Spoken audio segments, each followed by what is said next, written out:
Nous sommes le mardi 14 janvier 2025. Mesdames et messieurs, bonjour et bienvenue sur Télé Djibouti pour suivre ce 15 heures.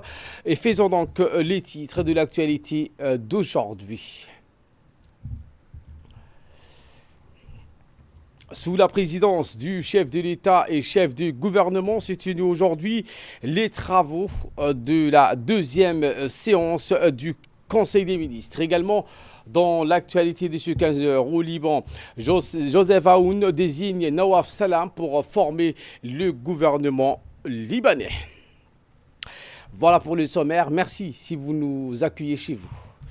Passons donc au développement de ce journal avec la deuxième séance du Conseil des ministres qui a été dirigée aujourd'hui par le chef de l'État et chef du gouvernement Ismaël Omar Guelleh, où plusieurs questions étaient à l'ordre du jour. Les détails du compte rendu de ce Conseil des ministres avec le chef de la diplomatie djiboutienne, M. Mahmoud Ali Youssouf, également porte-parole du gouvernement. Rahman Rahim, sous la présidence du chef de l'État, son Excellence, M. Ismaël Omar Guelleh, s'est tenue la deuxième séance du Conseil des ministres en ce mardi 14 janvier 2025. Étaient inscrites à l'ordre du jour 6 questions.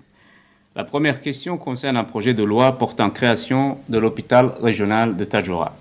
Ce projet de loi portant donc création, organisation et fonctionnement de l'hôpital régional de Tadjoura représente une avancée majeure dans le renforcement du système de santé national en complétant le troisième niveau de la pyramide sanitaire, en particulier pour les régions du nord de Djibouti. Cet hôpital s'inscrit dans une stratégie qui vise à améliorer la qualité, la disponibilité et l'accessibilité des soins pour les citoyens dans un souci de déconcentrer les services publics essentiels.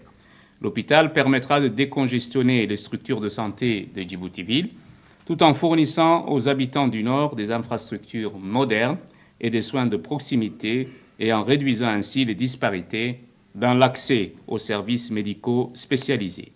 La mise en place de l'hôpital régional de Tadjoura permettra de compléter les établissements de santé de la capitale et des régions afin d'assurer la plus grande distribution spatiale des soins dans notre pays. Ce projet de loi vise donc à garantir un accès équitable et universel à des soins de santé de qualité en adéquation avec les objectifs de développement durable et de cohésion nationale. La deuxième question est relative à un projet de loi relatif à la vaccination obligatoire. Ce projet de loi prévoit d'instituer une vaccination obligatoire pour certaines catégories de notre population, les enfants et les femmes enceintes. À travers ce simple acte de prévention qui permet de sauver chaque année de nombreuses vies, les autorités entendent souscrire ainsi à l'atteinte des ODD, notamment l'objectif de développement numéro 3, qui vise à garantir une vie en bonne santé et promouvoir le bien-être pour tous dans notre pays. L'administration du vaccin contribue ainsi à assurer la prévention individuelle, mais aussi la protection de la collectivité et constitue à travers les programmes de vaccination la stratégie pour limiter, voire éradiquer les maladies transmissibles.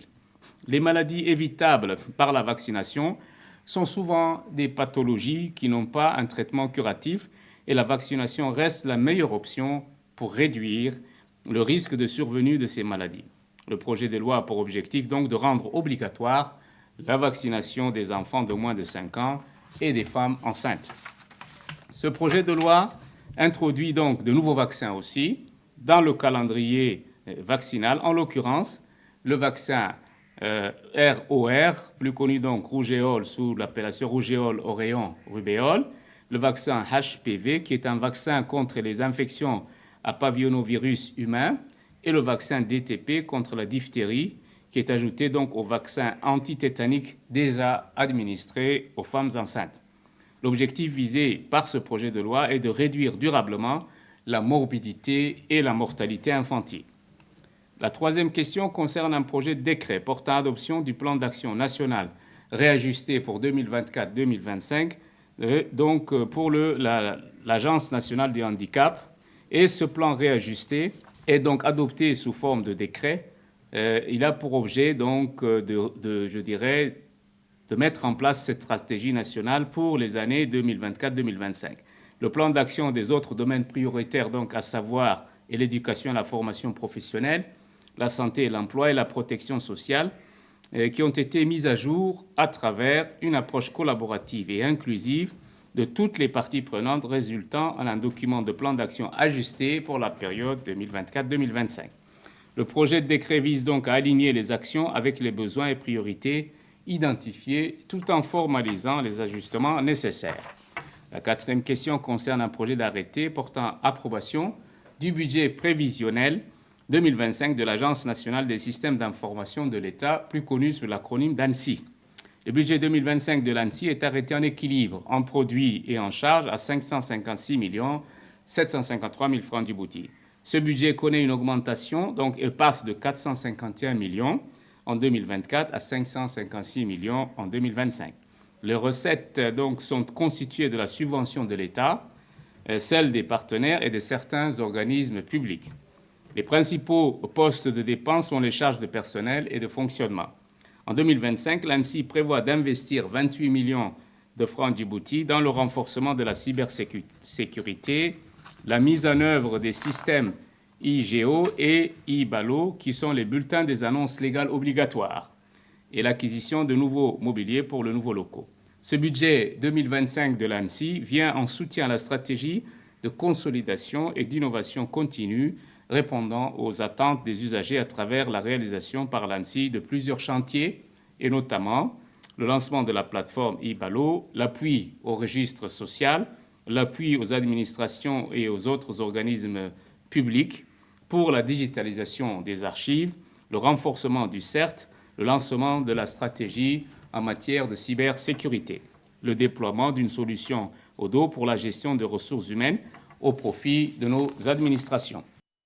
Le Conseil a ensuite examiné et approuvé d'autres projets de loi. Réécoutons le compte rendu de M. Mohamed Ali Youssouf. La cinquième question concerne un projet de décret portant approbation des règlements particuliers d'urbanisme des différentes zones des communes, les 3 communes de la capitale, Razdeka, Boulaos et Balbala. Le présent décret a pour objet l'approbation de différents règlements particuliers d'urbanisme pour ces 3 communes. Ce projet s'inscrit dans la mise en œuvre des orientations des schémas directeurs d'aménagement et d'urbanisme d'agglomération de Djibouti, tant pour les zones urbaines existantes que les zones à urbaniser. Avec la mise à jour des règlements de mise en valeur, il s'agit d'accompagner les mutations sociales et le dynamisme économique que connaît notre pays en général. L'objectif visé est de passer d'une approche de lotissement à une logique de pôle urbain dynamique et intégré pour produire des espaces urbains homogènes en fonction de leurs caractéristiques, étant dotés de leur propre centralité connectée. Le présent règlement particulier d'urbanisme est élaboré dans une approche à la fois correctrice de part et d'autre et prospective. La 6e question est relative à un projet d'arrêté portant création d'un comité technique interministériel chargé du suivi du fonctionnement et des opérations de la société Ethio-Djibouti des chemins de fer. Ce projet de décret a pour objet la création et la mise en place du comité technique interministériel en charge de suivre le fonctionnement et les opérations de la société d'Ethio-Djibouti Railway. Depuis la mise en service de la nouvelle ligne ferroviaire et après 6 années de gestion par le groupe chinois CCECC, le management et la gestion d'Ethio-Djibouti Railway est redevenu binational, rétrocédé aux Djiboutiens et aux Éthiopiens, et ce, depuis le 1er janvier 2024. Pour un meilleur suivi de la plateforme d'Ethio-Djibouti Railway, il est mis en place un comité technique national qui sera chargé du suivi et de la mise en œuvre des recommandations de la commission interministérielle D2R, qui est la société. Il veillera au bon fonctionnement des activités et des opérations ferroviaires, et cet organe reste l'interface entre les opérateurs ferroviaires et le gouvernement. Ce comité technique est composé d'experts du ministère et des institutions étatiques, et donc l'adoption de ce décret permettra d'une part de régler tous les obstacles administratifs et techniques, et d'autre part de proposer à la commission ministérielle binationale des solutions d'amélioration sur la performance d'Ethio-Djibouti Railway. Voilà donc ce qu'on pouvait dire aujourd'hui sur cette deuxième séance du Conseil des ministres. Également, dans l'actualité de ce 15 heures, cette conférence d'une grande importance sur la diplomatie régionale et internationale qui s'est tenue dans l'après-midi à la salle de conférence de l'Institut des études diplomatiques à Djibouti hier en collaboration avec l'Institut des hautes études de défense nationale, l'IHDN. L'objectif de la rencontre était donc de permettre d'abord à l'Institut des études diplomatiques de présenter ses missions, ses objectifs et son rôle crucial dans la diplomatie régionale et ensuite explorer les possibilités de renforcer les échanges d'expériences et des pratiques diplomatiques. Parmi les participants, outre les délégués de chaque ministère, figuraient des figures majeures telles que Mohamed Ali Hassan, secrétaire général du ministère des Affaires étrangères et de la coopération internationale, Mohamed Abdelghadir, directeur général de l'Institut des études diplomatiques, et l'ambassadeur Ghele Idriss Omar, directeur des relations multilatérales, ainsi que l'ambassadeur Moussa, directeur de la communication, ainsi que les différents directeurs des départements du ministère des Affaires étrangères.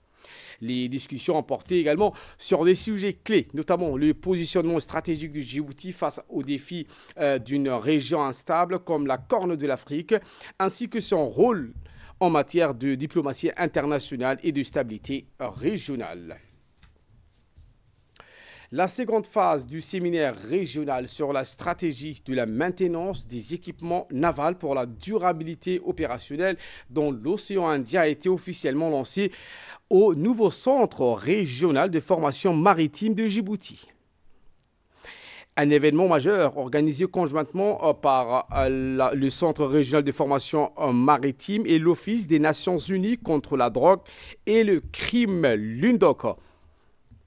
Ce séminaire qui avait pour objectif de renforcer les capacités des gardes-côtes et des autorités maritimes des pays de l'océan Indien en matière de maintenance des équipements navals, élément clé pour assurer la durabilité opérationnelle et la sécurité maritime dans la région.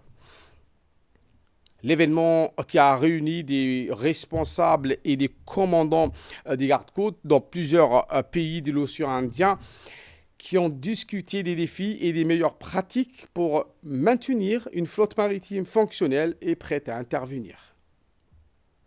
La coopération régionale en matière de gestion des équipements maritimes et de sécurité est essentielle pour faire face aux menaces croissantes telles que la pêche illégale, la piraterie et le trafic maritime. C'est ce qu'a indiqué le chargé d'affaires de l'ambassade du Japon.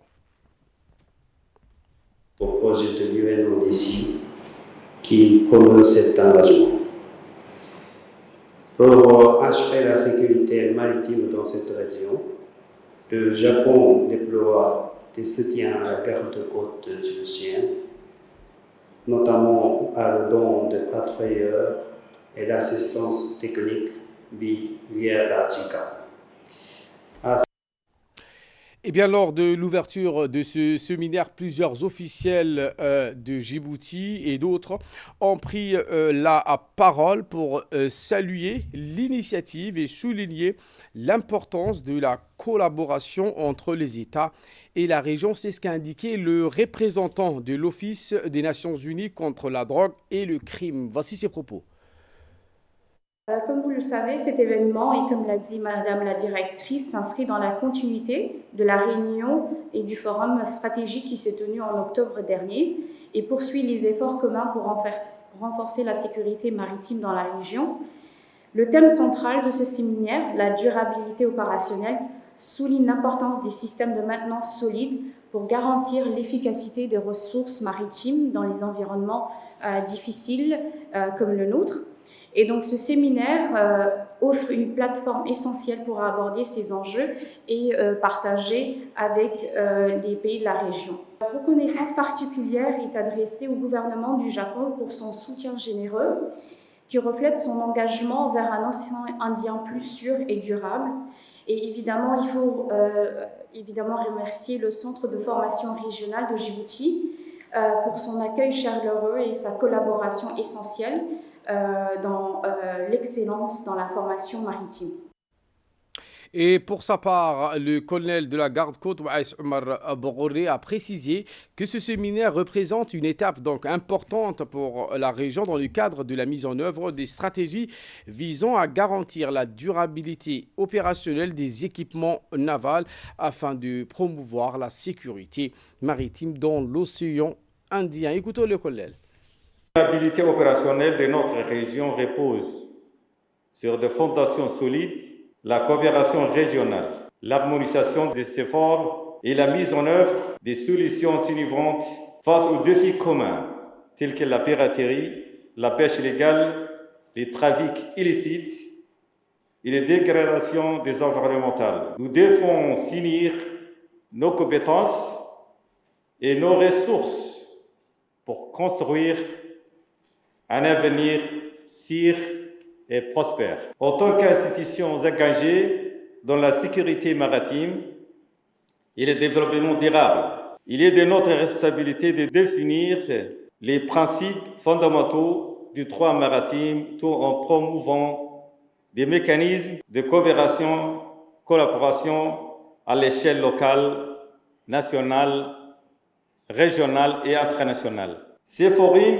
constituent une opportunité précieuse de débattre, de partager des expériences et de construire un consensus autour des solutions les plus adaptées à notre contexte. Ensemble, nous avons le pouvoir de poser les jalons et d'une coopération régionale réussie et d'apporter des réponses concrètes aux problèmes qui menacent notre durabilité opérationnelle dans la région.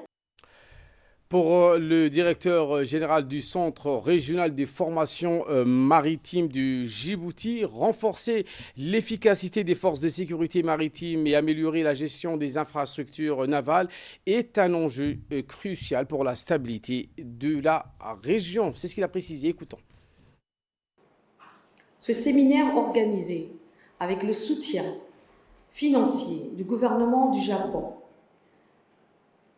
par l'Office des Nations Unies contre la drogue et le crime, UNODC, en collaboration avec le Centre régional de formation maritime, représente une étape importante dans notre démarche collective pour renforcer nos capacités en matière de sécurité maritime et durabilité opérationnelle.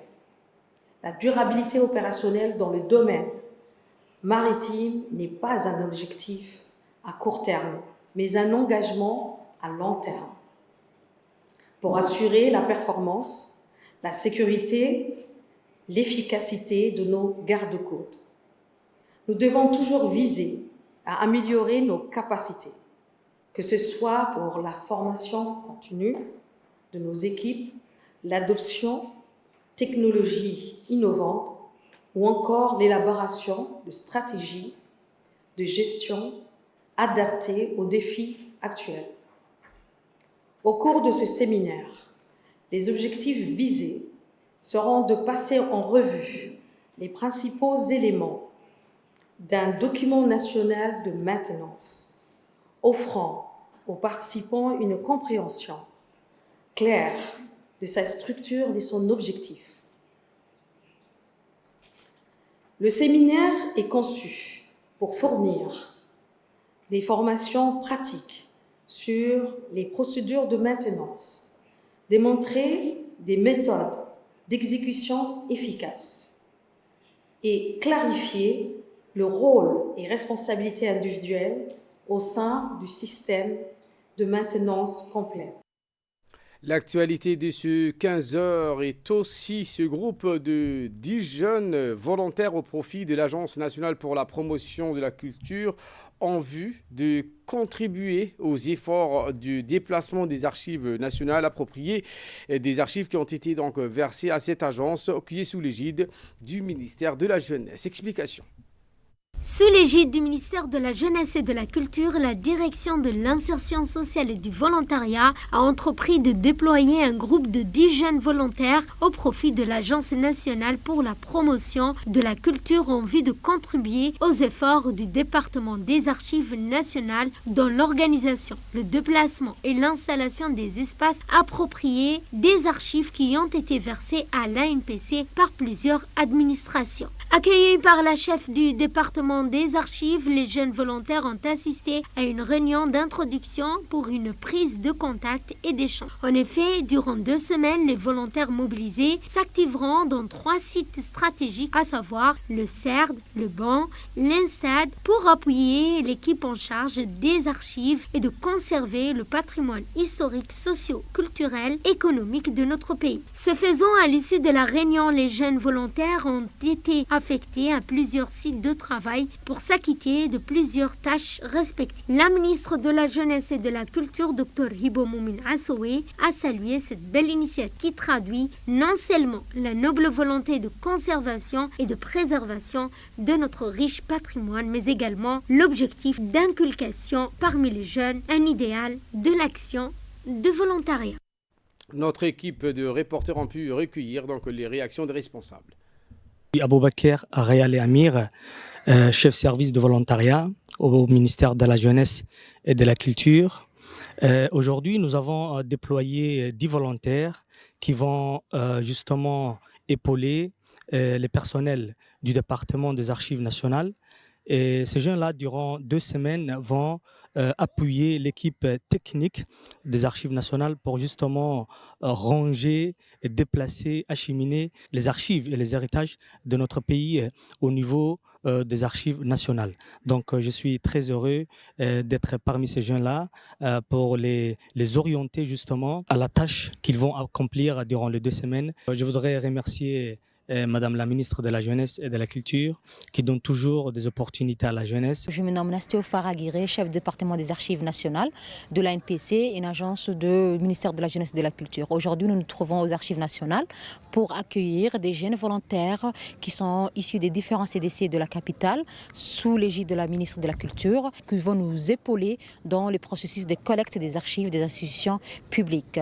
Je remercie énormément la ministre d'être à côté de nous à chaque fois et de nous soutenir dans nos différentes tâches. En ce qui concerne la semaine de la solidarité, après la localité de Ebelei, la caravane de la solidarité a pris la direction de Assamo, une des étapes importantes de cette semaine de solidarité.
Bien, Madame la ministre, un proverbe de chez nous dit que celui qui a les moyens aide les siens. C'est ce qu'a précisé donc les représentants de cette localité aujourd'hui à Assamo.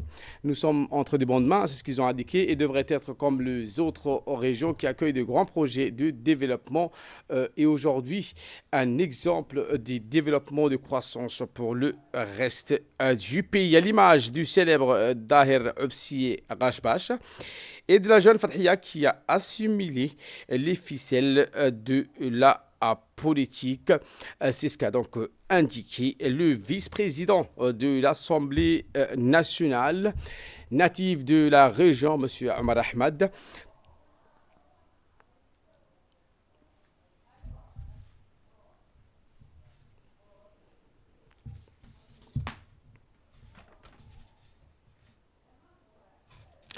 Et le célèbre Rashbash de son nom, Dahir Obsiye, donc qui a également pris la parole, il a défini la solidarité comme des personnes ayant des moyens et aidant celles qui ont un peu ou pas du tout. Il a félicité la ministre des Affaires sociales et des Solidarités, Mme Ouloufa Ismail Abdou, pour son travail, sa persévérance et son acharnement à aider ses compatriotes les plus nécessiteux. Et pour la remercier pour tous ses efforts, M. Rashbash a fait un don d'un manguier, d'un goyavier et d'un orangerie de ses jardins à la ministre Mme Ouloufa Ismail Abdou. Il a reconnu le travail accompli de la ministre de la Femme et de la Famille, Mme Mouna Ousmane Adan. Il a profité de l'occasion afin de transmettre un message au chef de l'État en lui demandant de mettre plus de femmes à des postes de responsabilité. Une habitante de la localité de Assamo a également pris la parole afin de remercier en premier le chef de l'État, Ismail Marguerite, la première dame, Mme Khadra Mahmoud Haïd, présidente de l'UNFD. Elle a remercié également la ministre des Affaires sociales et des Solidarités, Mme Ouloufa Ismail Abdou, et toute l'équipe qui ne cesse de mettre sur pied des programmes sur mesure pour aider et améliorer les conditions de vie des Djiboutiens et des Djiboutiennes partout dans la République. Ces programmes et projets du ministère des Affaires sociales et de Solidarité profitent aujourd'hui à toutes les catégories sociales et de toutes les tranches d'âge. Enfin, Madame la représentante du village de Assamo a remercié tous les responsables et autorités locales qui est donc dans le cortège de la ministre. S'ensuit donc une rencontre avec les bénéficiaires de la Caisse de Solidarité. Donc, toujours durant les rencontres, les habitants de la localité de Assamo sont revenus sur les avantages des différentes caisses mises en place dans leur localité grâce au ministère des Affaires sociales et des Solidarités. Assamo a totalement accès et profite pleinement des microcrédits octroyés par le ministère des Affaires sociales, qui se chiffre actuellement à hauteur d'1 700 000.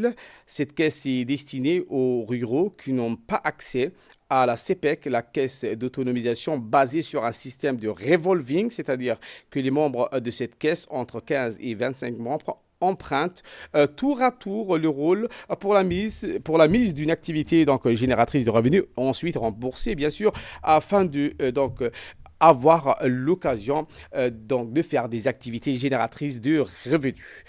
La ministre la ministère des Affaires sociales, et Mme Ouloufa Ismail Abdou a écouté les doléances de ces femmes qui étaient présentes.